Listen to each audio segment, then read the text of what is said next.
Welcome back to the Off the Pole podcast. I'm Sarah Scott, and for episode 20, I have on Stacey Clare, also known as the Ethical Stripper. She's been working in the industry for the past 12 years. She's a co-founder for the East London Stripper Collective and has been an active voice in changing the conversation around sex workers and the legislation surrounding them. She's done talks for TEDx, articles for the Metro, and recently appeared on Good Morning Great Britain with Piers to debate stripping and feminism. This is a little longer than my usual podcast, as I wanted to give her a platform to really get into the details of this topic. I highly recommend you check out all of the links added to the blog transcript if you're interested in looking into this further. Enjoy! And run! So, welcome. Hi. Welcome, Stacey. Thank you so much for giving me some of your evening. I know we've just been talking off camera, as it were, about you've had a very busy time with buying flats and running around the country doing interviews and things. So thanks for giving me some of your evening. You're welcome. Thanks for inviting me on. And so for those who don't know, a little bit of an intro to you. You're one of the co-founders of the East London Strippers Collective. Can you maybe give us a little bit of background about like how that came to be? And yeah, a little bit, a mini overview of who you are and... Okay, yeah. So basically I started working as a stripper when I was 22, which was more than a decade ago now, without giving my age away. I'm 34. And I found myself working in a place in London called the White Horse. Well, I guess the real background is that when I was a student, I had the freedom to write my dissertation about anything I wanted. I mean, even though I went to art school, I was able to, to write an essay on any topic. And at the time, I'd been a stripper by that point for 2 years. So I decided to write it on licensing legislation because at that point in 2008, there was basically like a big row going on about strip club licensing. And I was watching kind of a lot of, media sort of furore basically going on around it. And the outcome of the licensing, there was basically a change to licensing in 2009. So the Policing and Crime Act 2009 is the current bit of legislation that essentially kind of dictates strip clubs and how they're run and how they operate and how many they are and whether the dancers can touch the customers and all these like licensing conditions and things. So because I had my eyes on that from quite a sort of young age, I just, as I was working more or less on and off as a stripper, sometimes full-time, sometimes part-time, I got very fussy about where I worked. I started to kind of just be really kind of quite conscious of things like, treatment, exploitation, the financial model, the business model of stripping, about how the clubs take a percentage of what we earn or a fee or both. And, it just, I guess I just got, so it was always something I felt really, really strongly about. So fast forward to 2010 and was living in London by this point, found myself working in the White Horse. And that was, to date, still one of the best places to work in terms of the terms and conditions for the dancers. So we didn't have any like real security. We didn't really have any contracts or anything like that. But the people that ran it were kind of quite fair in their approach. So they weren't looking to like rip us off massively. The amount, like we would pay a small house fee that was always affordable. So then, and also they would have like a limit to the number of dancers working on a shift. So it wasn't like crazy numbers of girls all fighting everyone against each other. Yeah, it was a bit more, it was a bit more consistent. Of course, it was, you still had bad nights. There was still always sometimes too many girls or, not enough customers to go around, whatever. But it was generally most, we all made a bit of money. We'd all go home with something in our pockets. No one was going home in debt to the club, or no one was paying like 120 quid and sitting there for 8 hours, literally talking to no one. It wasn't like that. It was much more of a kind of, like a bit more of a kind of just like a grind, like a job, a real job. Yeah, like so, not the best, but it's the best that you could expect under the current legislation and, exactly. The other clubs around it, So I enjoyed working there. And also the other thing about that place was there was generally a high level of performance at that place. There was a great stage, and I remember the first time I went in there and I did my audition and I looked around and I saw some of the girls working in the White Horse who were still, so like today, I still am inspired by how strong and athletic and how just brilliant they were. Like the skill and the showmanship of the performance was like really respected there. Like it was quite, it was a great place to get good at performing. Everyone lifts each other up in a place like that. It's like if other people are trying their best and other people are putting effort into the performance, then it's going to raise the standard of everybody. Yeah, very much. So then I found I was working there for a while, and because I was surrounded by these quite incredible women, I was kind of like, oh man, why is this industry letting us down? Like I could still see, kind of working conditions deteriorating. I could still see, like you hear about stories from other clubs, and I guess, I don't know, I ever since the very beginning, I've always been like an activist in the first place. Like I come from activism. Before I was a stripper, I was a protester. I was, going off to like anarchist camps and getting involved in direct protest and direct action and things like that. So then I just I could imagine something being done differently. I could imagine some sort of like community effort where we could, collaborate and do something kind of independently of the clubs. So what happened actually was that I was working at the White Horse for a while, and then there was a space available upstairs. The club kind of got renovated, and then there was basically an empty bar.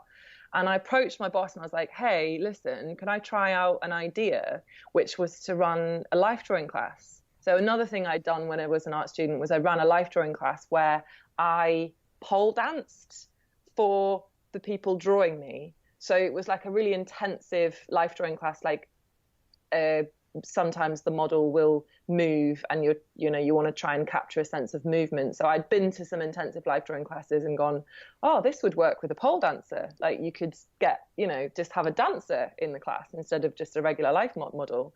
So I ran a project when I was a student, and it was really successful. And then I was able to like take that idea to this strip club boss and say, hey, could I try this out? And she was like, okay, cool.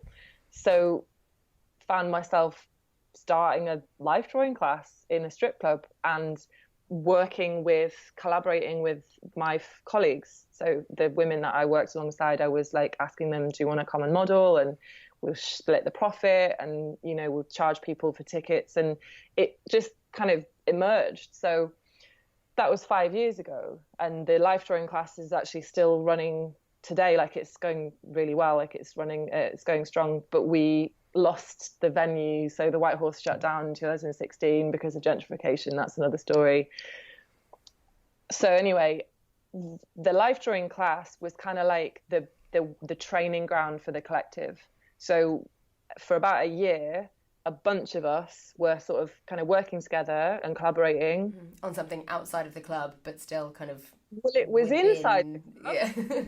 So we kind of had their blessing, but we didn't necessarily need them. We were doing it ourselves.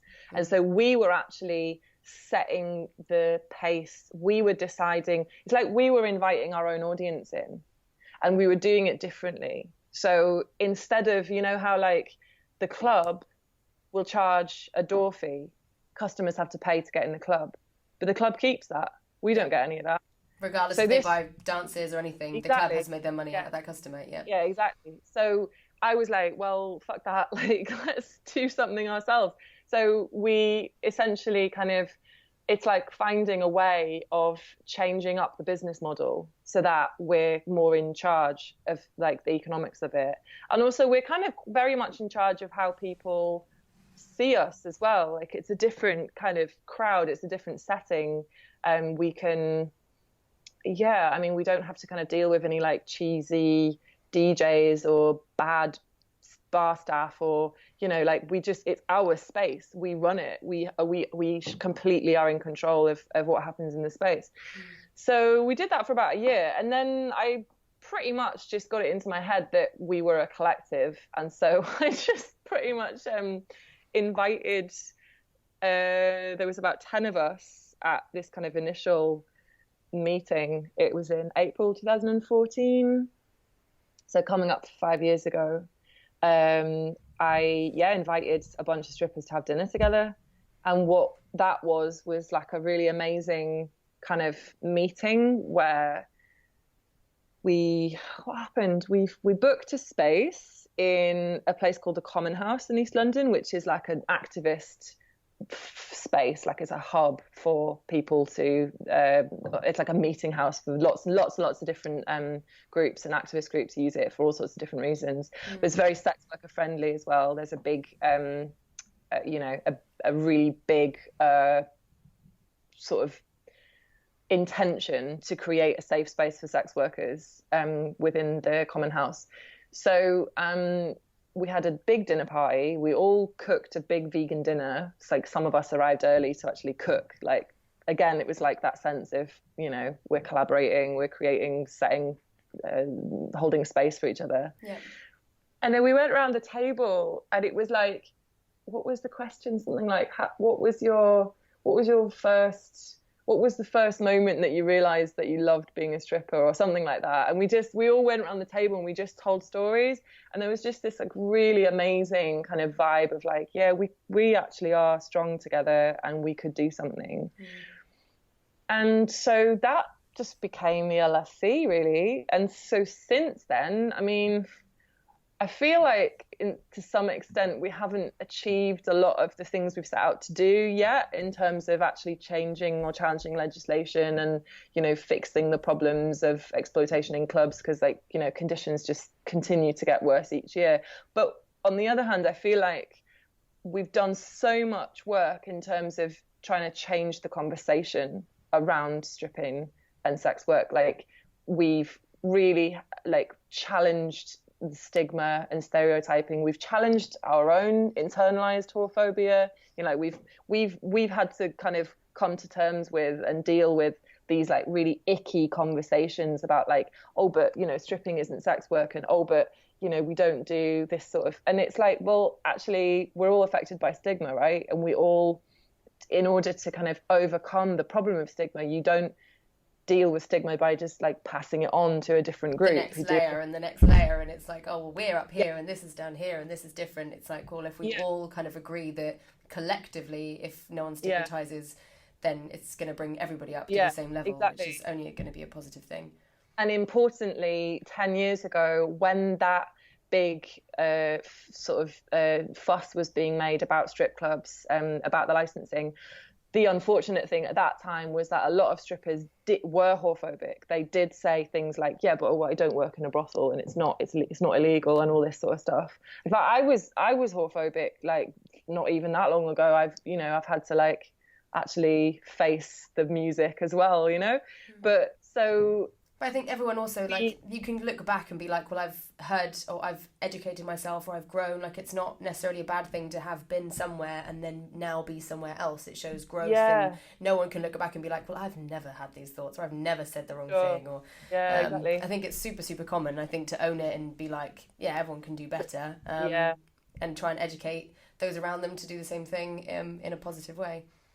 I think what the collective has really helped do is build a bridge between different workers, and build a bridge particularly over that kind of the chasm between what's illegal and what's not, because we find ourselves kind of fighting the same fight, even though we're currently sort of seen differently already by the fact that like full service sex work is criminalized and stripping is legalized. So it's there's already these kinds of like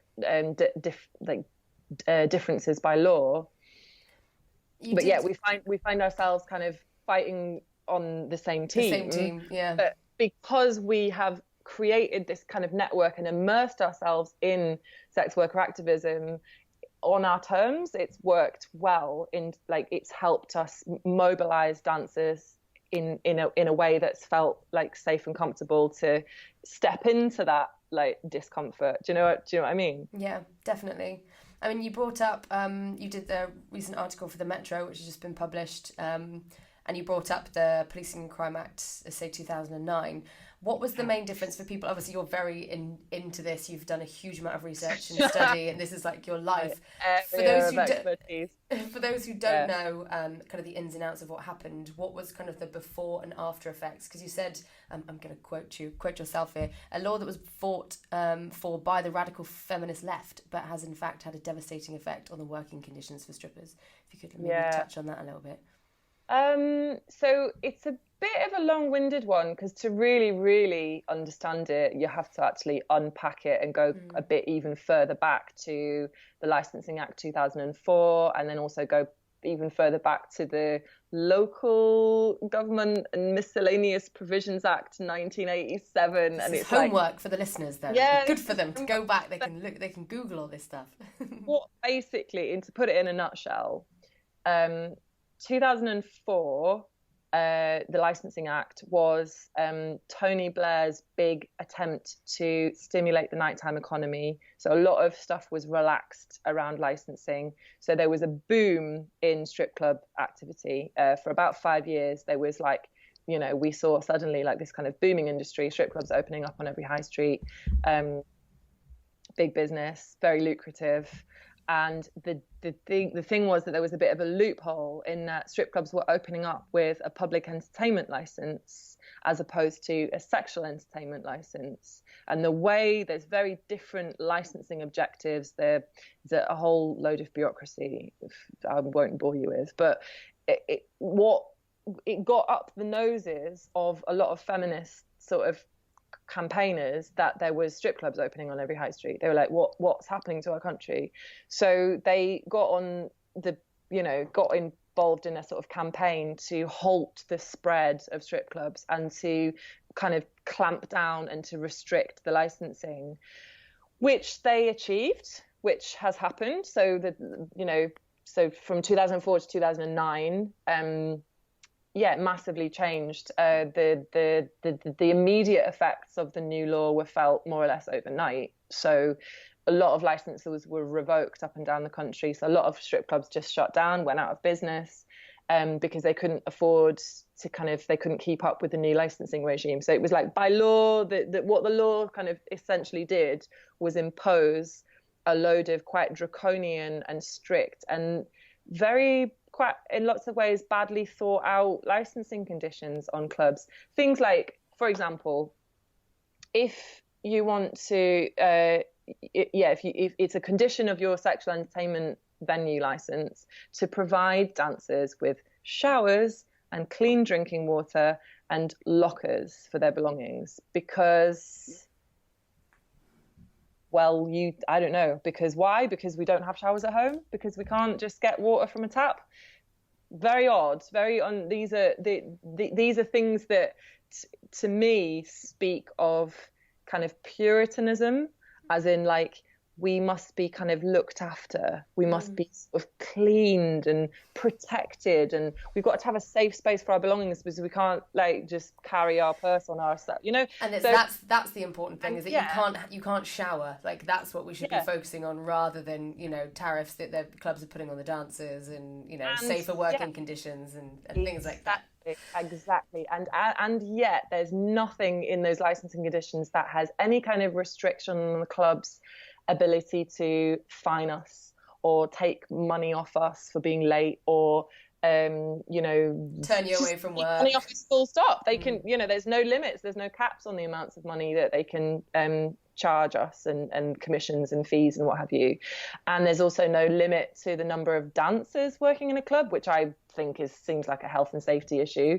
It's kind of like, it's backwards. It's like they did it. They were focusing on completely the wrong thing, which seems mad, because it was feminists that were fighting this corner and not looking after the women working in those conditions, or allowing the women who work in those conditions to actually look after themselves properly, which is actually what they're more than capable of doing. So for sure. But so the other kind of knock-on effect is that, so if you look at the fact that during that period of boom, it was like a proliferation of an exploitative business model. Yes, it was.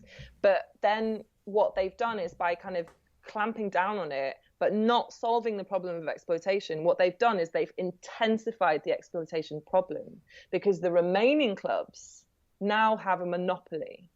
The ones that are left now have total power and total control because they can do what they like, essentially. And they can charge the dancers whatever they want, and they can pack as many dancers in, and they can create these kind of, like really toxic working environments. So it's like, by campaigning to fix that problem, they actually ended up making it worse, because all they really achieved was like to hugely stigmatize the industry. I mean, all of that kind of press about how bad it is to be a stripper and how, awful and blah, blah, blah. It's like, well, yeah, nice one. All you've done there is like, made it look really kind of unfashionable and untrendy and uncool. And so, obviously a lot of people now sort of think twice about going to a strip club because they don't know if it is a safe place for the dancers. They don't know if it is the girls are not being exploited, because in most cases they are.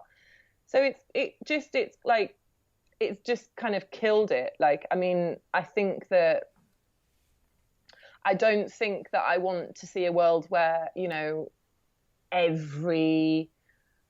every woman is sexualized constantly. I don't want to see a world where, like, we're constantly seen as sex objects, but we also need those spaces to kind of get better at it, and not get better at it. I mean, we need those spaces to sort of improve the model of it.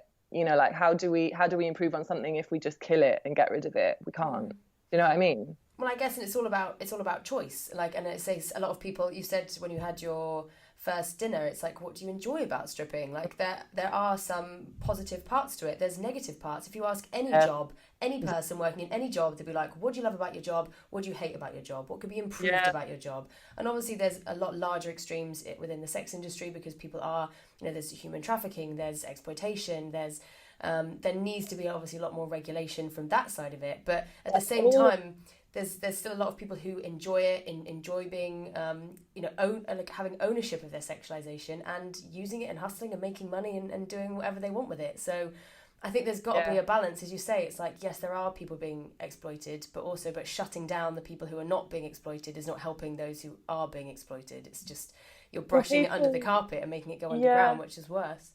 People don't like to remember or be reminded that the same kinds of exploitation and oppression happen in all industries, and yet we don't see these kinds of big public campaigns to shut down the nail salon industry or the car washing industry or the fruit picking industry or the cleaning industry. That there is something uniquely kind of, people are quite uniquely obsessed about sex work, and that's the problem, because actually the wider problem is that so many workers are oppressed and have to go through quite grim working conditions on the daily basis anyway. There are good things and bad things, good parts, bad parts to every job. So that's the nature of job, work, though. That's the thing. And by really kind of changing the conversation to the fact that, hang on a minute, what we're doing is work. Where we go to is a place of work. And work is something that needs to be regulated, and workers need to be protected, and we need to improve the working conditions and improve the standards. And we'll only get there by giving sort of some degree of power to the labour force. And I see what happened with the Policing and Crime Act as directly affecting the power of the labour force, because it took away so much of the available work, and it gave essentially a monopoly to the remaining kind of employers, even though they're not technically employers. And so when you have a massive, essentially kind of labour market, a lot of people suddenly out of work, that's toxic. That creates a very, very devastating effect on people's lives. It does. Some people are pushed into poverty, some people can't pay their rent, some people can't feed their kids. And so by doing that, you're really screwing with something that has the potential to kind of sort itself out. But equilibrium that was kind of it needed some improvement, but it wasn't necessarily didn't need to be completely killed off, has now been actually made worse. So now I kind of wonder if it might be too late, because what we're doing, what we've done the last sort of 6 months or the last year or so within the LSE has been focusing very, very hard on mobilising dancers to join a union and to get involved in trade union activism. So what we're trying to do is establish that dancers have got worker status. So this is something that affects all people in the gig economy. So anyone who's doing, any of your listeners who may well be affected by this, anyone who's doing like an insecure job where they don't have maybe like a contract, or they are on a 0-hour contract and they never know how much work they're going to get, they never know how much they're going to get paid or whatever, things like that. I mean, I know a lot of care workers work for agencies and cleaners and things like that. But if you have an arrangement with one company, as in if you work for some kind of agency, so that they're offering you work, right, on a regular basis, and if you fulfill a certain criteria and you are found to have something called worker status, then you actually have quite a lot of rights and protections by law as it currently stands. So say you work maybe 3 days a week for an agency, and you have to wear a uniform, and they tell you what time you start and what time you finish, and they there's a like sort of set of controls, like they tell you, what you can and can't do. Then if you've got worker status, you are entitled to things like holiday pay, sick pay, maternity pay. You're protected. You don't have to work more than 48 hours a week if you don't want to. You're protected as a whistleblower, so you have the right to make complaints without fear of being sacked. And trust me, like there is some big deal, like there's some big stuff moving in this area. So if anyone wants to go and look this up, go and look up United Voices of the World and look at the work that they're doing. I can put the links underneath them on all these things. So United Voices of the World are the trade union that strippers are now basically collaborating with on this particular issue. And the sooner we start to basically get claims in against clubs for things like unpaid holiday pay, sick pay, anyone who's recently been sacked who is really annoyed with the terms and conditions, the treatment, get in touch, because there's nothing to lose. You don't have anything to lose by finding out actually what rights you do have and what you'd be entitled to in terms of making a claim. And I think the thing is that we need to get this kind of narrative changed around sex work. It's like, it's work, actually. What we're doing is work, and we need to be seen as workers. And so we need workers' rights. And I guess the more that the clubs see that people are being seen as workers, the more likely they are to treat their dancers as workers. Well, not necessarily, it shouldn't be out of fear, but out of fear that they're not, that they're going to get in trouble if they don't, It's like, if that's what it takes, then... They've been using fear to kind of, dictate terms to dancers for so long, the fear of being sacked or fined. And why shouldn't they be in fear of getting caught out? Like, of course. Yeah, I do believe that there will probably remain like a handful of strip clubs, like for good. I mean, I don't think the industry is going to die altogether, although it kind of looks like it might be, but I think that, there's some of these places that have made a huge investment in their brand and in their label and certainly in their licenses, and they want to keep those businesses open because it is lucrative. Of course it is. There's still loads of money going through strip clubs. So it's like the ones that are left over, the ones that remain, need to kind of catch up. They need to get on board with this and recognize and start to really kind of respect us as workers who bust a gut to make their clubs, what they are. And you'll know as much as I do just how incredibly professional some dancers are, like just what they can do and what they can do on that stage is just... But as you say, one of your favourite places was one of the places with the best working environment, and that had one of the best standards of dancer and the best environment, and then other things grew from that. So you'd think that clubs would want to get on board with creating an environment where dancers wanted to do amazing shows and wanted to invest in their practice and want to stay there for long periods of time and not see a big turnaround and people leaving all the time. And it makes sense if you treat your own work as well, then you're going to get good work from them, and then the customers are going to be happier. Like, it all just seems like it's so obvious, but it's like you must be banging your head against a brick wall because everyone's arguing with you about it. It's just, it seems I wouldn't insane. say everyone's arguing with me. I'd say that most people get it. I don't need to kind of explain this to many people before they kind of recognize that, like, oh yeah, if you treat your workers well, then the business is more successful. Like, that's a no-brainer. But like, it's the other side issue is the fact that there's this kind of rampant feminist crowd who are convinced that strip clubs and sex work are only ever expressions of the patriarchy, and it's only ever about male desire. So this, segue, everyone's probably wanting to talk about this, but your interview on the Great Morning Britain show with Piers Morgan, the headline was, can strippers also be feminists? Which obviously is a slightly ridiculous headline anyway, but a lot of the comments were obviously that you came across extremely well. You had it very concise, very clear, very as I say, it's once you say the words, it's hard to disagree with you because they're true. It's just common sense. But you got talked over a lot in that interview. It just seemed to someone made your eye roll into a GIF, and I know. It's fun. It's glorious, a glorious eye roll, but you did very well to hold down what was probably a very frustrating interview. And that's why I wanted to get you on. I wanted you to just talk and just get the stuff out that you wanted to say, which you also did in your article very, very well in the Metro as well. But there is this big divide, it seems, between feminists now, between people who are calling them, everyone's, obviously, if you recognise yourself as a feminist, but then also you're trying to put a lid on what other women can do. It's not a very feminist thing to do.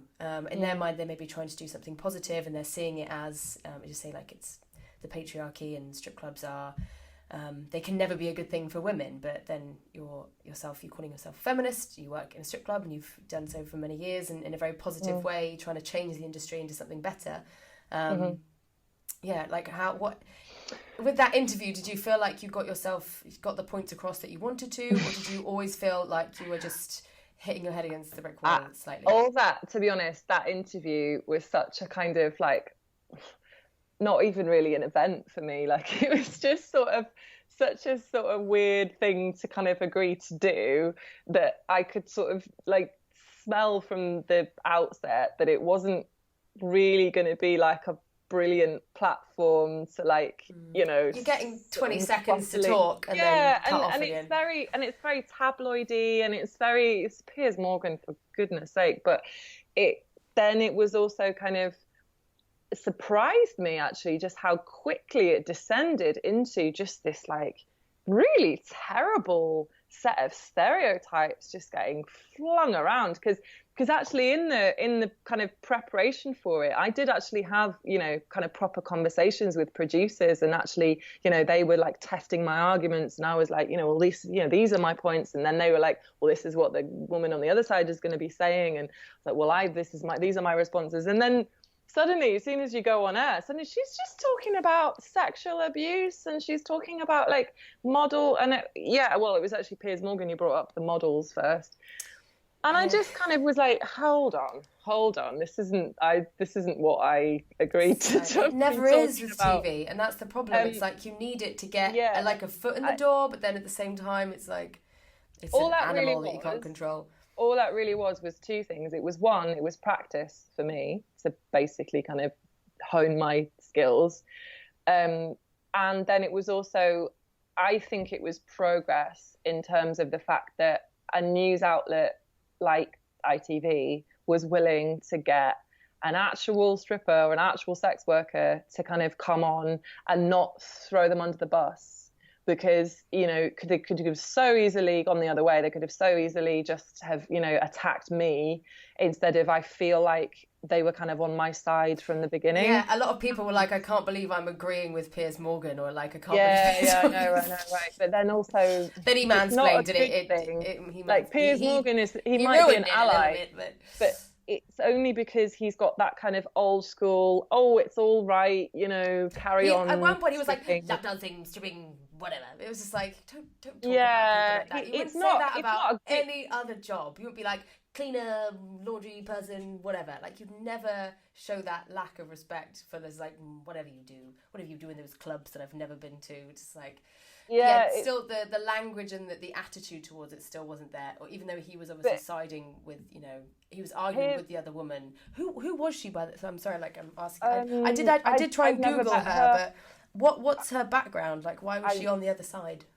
I really don't know. She's been invited on that show before to talk about female empowerment, to discuss the problems of the kind of constant sexualization of women in news and media, and particularly in advertising and marketing, which I don't disagree with, by the way. And actually, that's one of the things I think I'm just about trying to get in there, that you can't, the problem of women's bodies being scrutinized and constantly sexually objectified is not the problem of the sex industry. That's a wider society thing. You spoke about 2D and 3D modeling and kind of the difference, and maybe how to educate that. It needs to be educated more, like the difference between that. Like that, you did bring that across. Yeah, so I mean, trying to basically say that. Oh, hang on. Right, okay. Go back to the ways in which feminists are split. Yeah. So you mentioned that before. Yeah. That's not a new thing. For your listeners, another bit of homework is to go and Google Catherine McKinnon and Andrea Dworkin and look up the history of feminists who attempted to make pornography illegal in the US in one particular state. I think it was Indianapolis. This was in the 70s. In a nutshell, the story there is that feminists in the US had a major success when they decriminalized abortion with the Roe versus Wade case in 1974, I believe.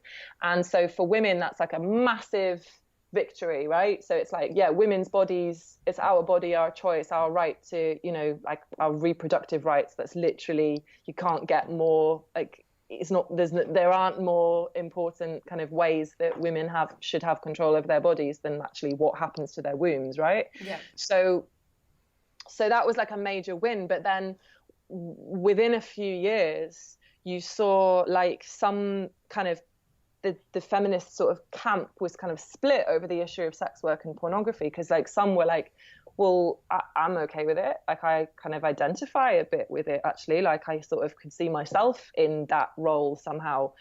Not necessarily, but you know what I mean about kind of identifying with it.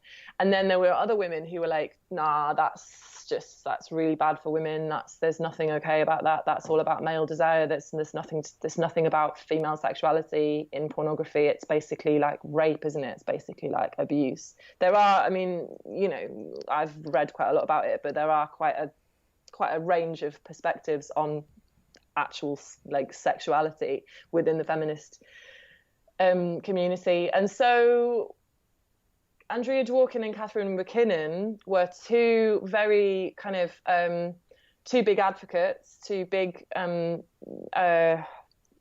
academics. I think Catherine McKinnon is an academic and Andrea Dworkin is a writer.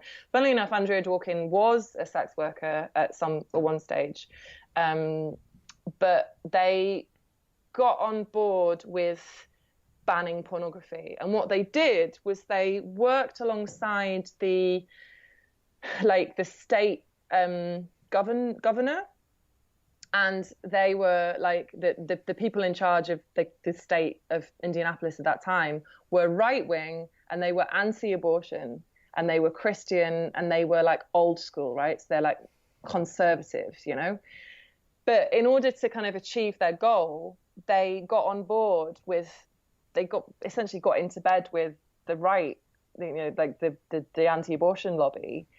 But, it's like feeding Peter to pay Paul. It's like, you know, kind of, it's like that problem again of sort of allowing something.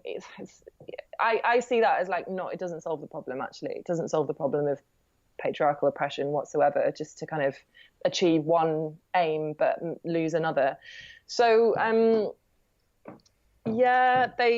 they got the law through. They passed a law in the state that said pornography was illegal, but it only lasted for like a couple of years, and it was eventually found to be unconstitutional, because in the American Constitution, it's like the First Amendment is the right to free speech or something. So it was like pornography is basically allowed. People want their porn, you know.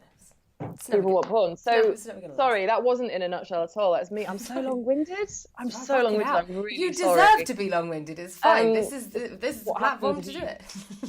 This is what I can't do on GMB, is like just go into all this. But yeah, that's a really interesting history there. And what I mean when I say it's not a new thing, this has been going on for a long time, is that women are divided on what they see, like, you know, these kind of like representations of women's sexuality. And now where I find myself aligning as a sex positive feminist is that it's a woman's right to choose, my body, my choice, no question about that. But what I also agree with is, I do agree with the problem of women being persistently sexualized, particularly young girls and children, right? So that's something that is kind of pervasive and insidious, and it's happening in a much more kind of corporate way. So it's not strip clubs that are trying to get children into working there or inside their doors. That's kind of clear, like, you know, there are really clear boundaries around kind of adult entertainment. So why lay the blame at strip club stores in terms, like, if you're going to talk about, like, you know, the sexualization of women in general in public, that's a different thing, isn't it? Yeah. Strip clubs are renowned for being, it's like very closed doors, you know, you don't know what's going on. A lot of them don't even look like strip clubs from the outside. It's like kids aren't walking into strip clubs by accident and coming upon a half-naked woman and being like, I want to be you when I grow up. Like, it's not being forced down their throat. But then, you know, kids with loads of makeup and, you know, adverts and TV, and it's all getting younger and younger and younger. Like, that's more shoved down their face than, you know, the adult sex industry. But it gets a very messy argument, I think, when people start adding in other things that aren't actually related but are also negative. It's like, we agree that's negative, but that's also not what we're talking about over here. Yeah, it is absolutely. That's the issue, isn't it? It is messy. It is messy when you try and conflate things. It's messy when you know, try and equate one thing to another. And it's very messy when women's rights organisations rock up to licensing hearings for, you know, strip clubs kind of getting their licenses renewed, and start talking about statistics of domestic violence and you know, sexual violence in, you know, the kind of general area, because that's not a proven link. There's lots of stuff that this kind of stuff gets trotted out and spoken about as if it's fact, when actually the statistics show. I mean, we've had contact with a nighttime economy expert who has clearly shown us that there's actually a reverse of, because strip clubs are so heavily licensed and so heavily kind of, you know, the restrictions are so heavy on them, they have to, you know, do everything by the book, that actually the levels of kind of like violence and crime and disorder around strip clubs are much lower than the average nightclub. I mean, you only have to kind of like walk past bloody, you know, Fabric on a Saturday night and see, you know, the amount of people queuing outside and, like, you know, dodgy stuff going on. It's like you don't see that outside a strip club. You don't see crowds of people being leery and shouty, and you never see that. So like, it's it's kind of like people taking the wrong end of the stick and using it to like beat someone that they're not connected to, really. Like, I don't see I can't see the connection between middle class sort of mums and, you know, strippers, basically. Do you think it's a fear of that, you know, the particular groups that are coming and campaigning against? Do you think it's like a fear they have about their own sexuality, about their husbands going there? Is it like a defensive thing that they're kicking against? Or do you think it's literally they think they're trying to do the right thing and so they're only coming at it from a positive angle? Like, why do you think that there is this kind of... If you want a laugh, or if you want a clearer answer to that question, go on Mumsnet and just look up, like strippers. Just search for like any threads on strippers, because there are people out there who are carrying, I would say, very deep-seated insecurities around their own relationships. Absolutely. Their so it's almost like there's like a scapegoat type thing that's happening, which is actually completely non-related to the issues that are actually happening in strip clubs. It's the issues that are going on outside of the strip clubs that are then feeding into, let's help them and get them shut down, when actually it's, you know, more regulations and safer clubs would be far better for the strippers, but there's not actually their end goal. For some, I'm sure some people are genuinely thinking they're there to help, but I just get the feeling that there's a lot of like uneducation that's happening. Like, these people aren't going into the strip clubs and finding out for themselves and talking to the strippers and being like, are you guys being looked after? Are you being exploited? This club seems like, you know, it could need a fresh owner with, you know, a go-getter attitude, and who really wants to raise the standards for the strippers. I just think they just want everything shut down, and they don't even want to talk to anybody who's part of it and see if there's actually any problems going on. Yeah. I've experienced that myself. I mean, I've been in the same room as Dr. Sasha Rakoff, who founded Object, she didn't know who I was actually when we initially met. And I sort of asked her, you know, so, you know, what's your background and all of this? And she said, I used to do a lot of campaigning around this stuff. Well, she handed me a flyer for Object, and I'm just like, wow. And once she clocked that I was a stripper, and that I, you know, helped kind of co-create the collective, and that we'd, you know, I said something about the fact that we started a collective because we feel that, you know, we've had enough of this issue being spoken about by non-strippers, by people who are not us. We're not having a voice in this whole kind of conversation. And she really recoiled and really didn't want to engage in conversation. She really just didn't want to have like any further kind of conversation. And I guess this is the thing, is that like a lot of career feminists who've built their kind of career on speaking out about this, you know, they've written books, and they've, you know, done a lot of work. They're not just suddenly going to change their mind because of an upstart like me. But I think it's about who actually controls the conversation, who dominates the conversation from this point on. Like, the dialogue has got to change. The language that's used to talk about stripping and sex work has for so long been just loaded with like stigma and stereotyping. And well, the stigma and stereotyping isn't going to go away until we properly unpack it and look at the conditions, look at the kind of history of it and the circumstances and how it all came about and how it could be changed. But it goes like, I mean, this thing about like, you know, sex workers being like scapegoats, this goes back thousands of years. Like, I also recommend a really good book called Sex and Punishment by Eric Berkowitz, which I'm just coming to the end of now, which is fascinating. Basically 4,000 years of legislation around sex in like, you know, civilization, basically. Like, some of the earliest documents like in history, in recorded history, that dating back to like Mesopotamian civilization, are like early trials of like legal justice system work around like sex. It's basically, it always comes down to sex. Like, it's the most sort of Everyone's always trying to control it, but it's the most like freeing, free thing that it's what people are driven by, it's what people are motivated by, it's what people are interested in, it's what definitely, like, people pick up newspapers more, you know what I mean? They engage when they see that kind of like, oh, sexy headline.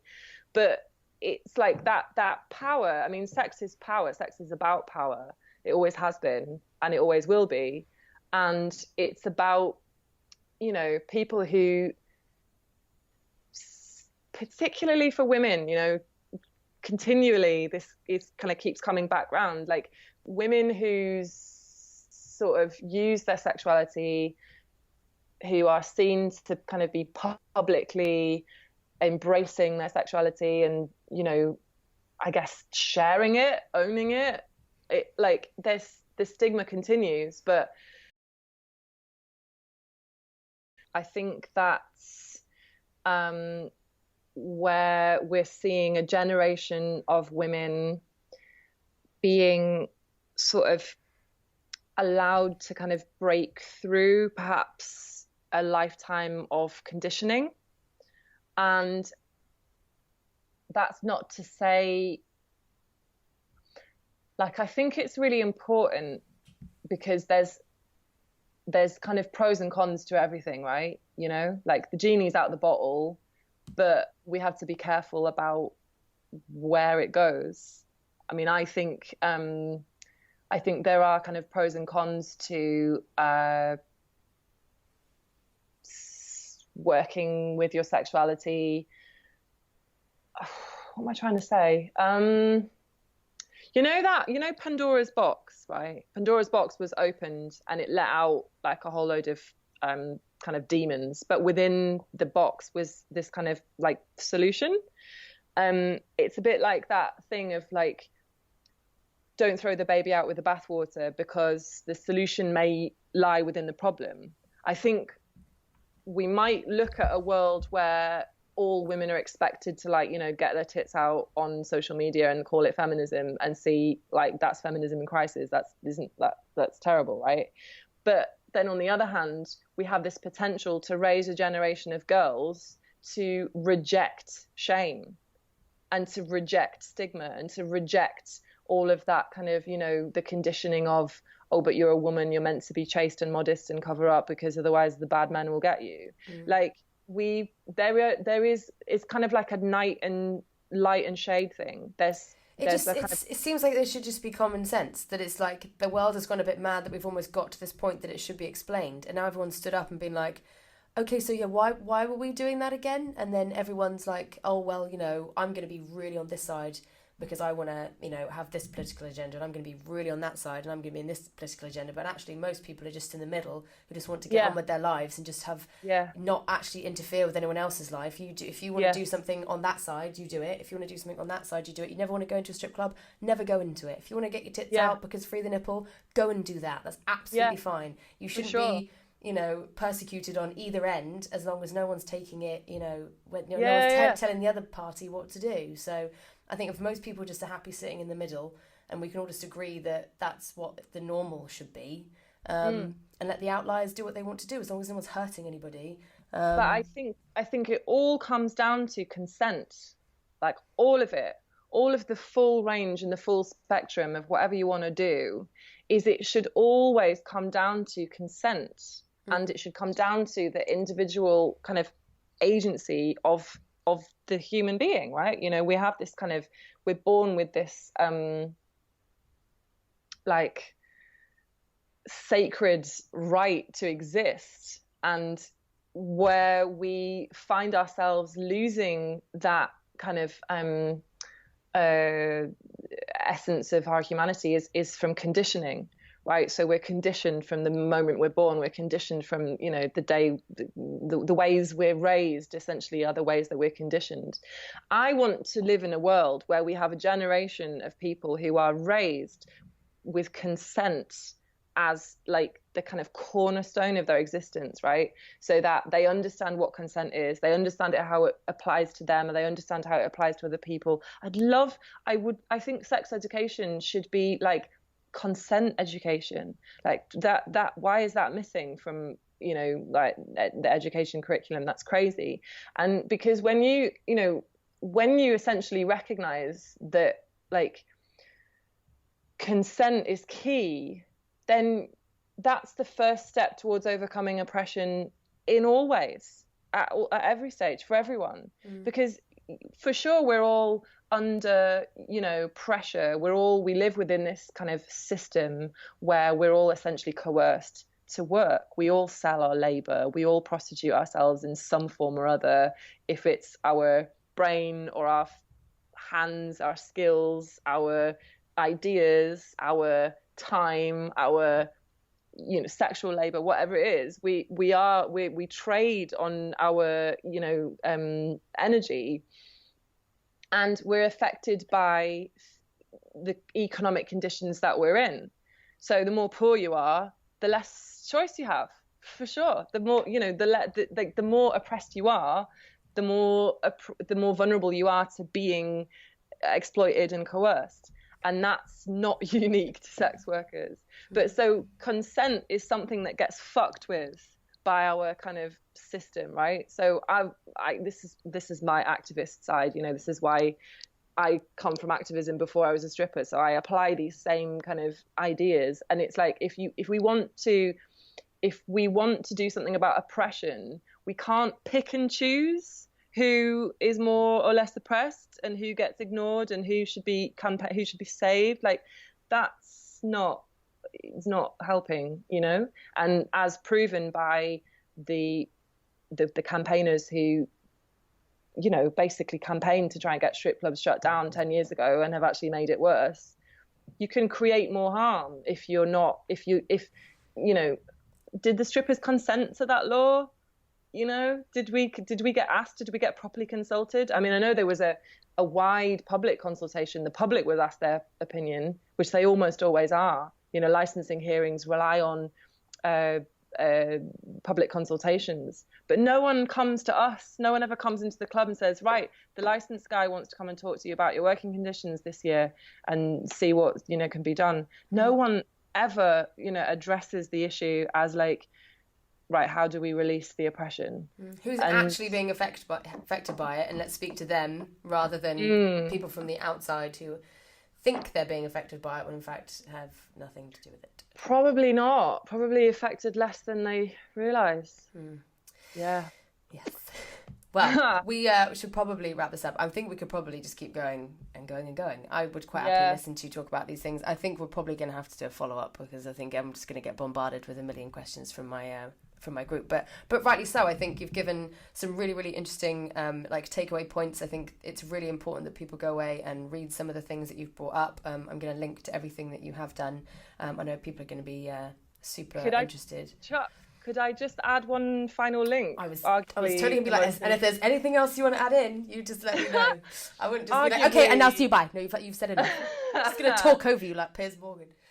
Yeah, exactly. Yeah, that's it. Shut up. No, I'm basically crowdfunding at the moment to get my book published. So I'm in the process of writing a book called The Ethical Stripper, because I am a much better writer than I am a speaker, actually. Like, I'm very waffly and I ramble on and I tend to get a little bit sidetracked and lose my train of thought. So sorry if I've done that during this interview. But I'm basically crowdfunding with a publisher called Unbound. So unbound.com/The Ethical Stripper. And if anyone feels like helping support the book, it's like pre-ordering a copy. So the book's due out to, like, it's going to be published later on this year, sort of like by November is the deadline, because that's actually the 10th anniversary of the Policing and Crime Act. So that's nice. the whole premise of the book is to fully unpack like everything that I've, you know, tried to cover in this interview and more.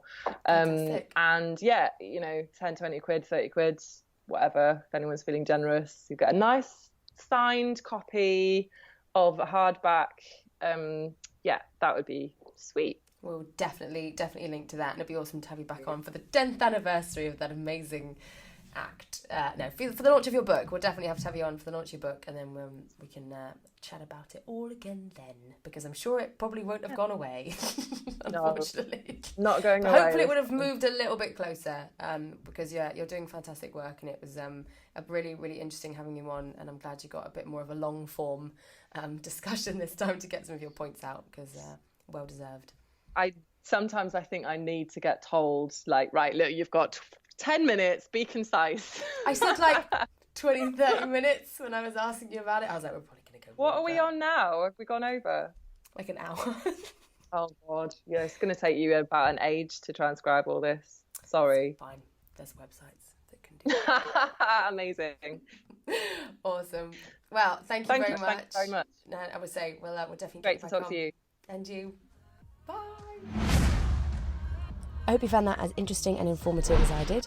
Check out the blog post on the Off the Pole website, which has all of the links to everything we discussed, including how to support her book alongside the Off the Pole clothing range and previous podcast episodes.